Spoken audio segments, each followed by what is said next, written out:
IUPAC names of alkynes. So ఆల్కైన్స్కి IUPAC name ఎలా ఇవ్వాలి అనేది ఈ క్లాస్లో చూద్దాం. చూడండి, ఇక్కడ మనం త్రిబుల్ బాండ్ ఎటు సైడ్ ఉంటే అటు సైడ్ నుంచి నెంబరింగ్ స్టార్ట్ చేయాలి. సో లెఫ్ట్ రైట్ అంటే రైట్ నుంచి 1 2 3 4 5 6 అండ్ నెక్స్ట్ సబ్స్టిట్యూషన్స్ ఏమైనా ఉన్నాయా? ఫోర్త్ పొజిషన్లో 2 సబ్స్టిట్యూషన్స్ ఉన్నాయి. ఎన్ని కార్బన్స్ పేరెంట్ చైన్లో ఎన్ని కార్బన్స్ ఉన్నాయి? 6 ఉన్నాయి. అంటే హెగ్స్ ఒక ట్రిపుల్ బాండ్ ఉంది కాబట్టి హెగ్జైన్. ట్రిపుల్ బాండ్ ఏ పొజిషన్లో ఉంది? సెకండ్ పొజిషన్లో ఉంది. 2 హెగ్జైన్. 4,4 2 సబ్స్టిట్యూషన్స్ కాబట్టి డైమిథైల్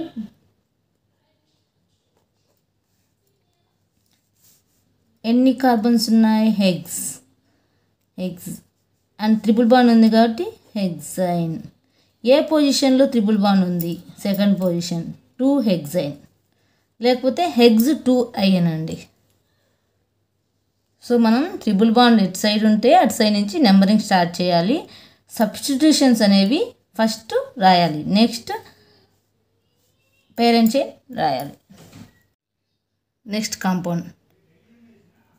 ఈ కాంపౌండ్లో చూడండి, ఏ ఎండ్లో ట్రిపుల్ బాండ్స్ ఉన్నాయి? Left side. సో ఇక్కడ నుంచి చూస్తే 1 2 3 థర్డ్ పొజిషన్ నుంచి ట్రిపుల్ బాండ్ స్టార్ట్ అయింది. లెఫ్ట్ నుంచి చూస్తే ఫస్ట్ పొజిషన్ నుంచే ట్రిపుల్ బాండ్ స్టార్ట్ అయింది. 1 2 3 4 5 6 7 8.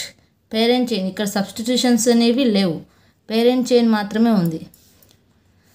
సో ఎన్ని కార్బన్స్ ఉన్నాయి? 8 అంటే ఆక్ట్. ఇక్కడ ట్రిపుల్ బాండ్ కాబట్టి ఐన్, ఆక్టైన్. ఎన్ని ట్రిపుల్ బాండ్స్ ఉన్నాయి? 3 ఉన్నాయి. 3 కాబట్టి ట్రై. 8 1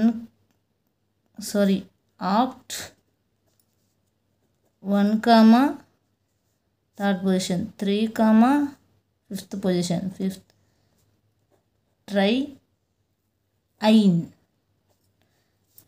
లేకపోతే 1 3 5 ఆక్ట్ ట్రైఐన్ ఇలా కూడా రాయొచ్చు. సో మనము నెంబరింగ్ ఎలా ఇవ్వాలి అంటే, ఏ ఎండ్ అయితే ట్రిపుల్ బాండ్ ఉన్నాయి, మనం ఆల్కైన్స్ మాత్రమే మాట్లాడుతున్నాం. ఏ ఎండ్ అయితే ట్రిపుల్ బాండ్స్ ఉన్నాయో అంటే నెంబరింగ్ అనేది తక్కువ ఉండాలి. ఇక్కడ ఫస్ట్ పొజిషన్, ఇటు 1 2 3 థర్డ్ పొజిషన్ నుంచి స్టార్ట్ అయింది కాబట్టి సో మనం లెఫ్ట్ సైడ్ నుంచి నెంబరింగ్ ఇచ్చాం.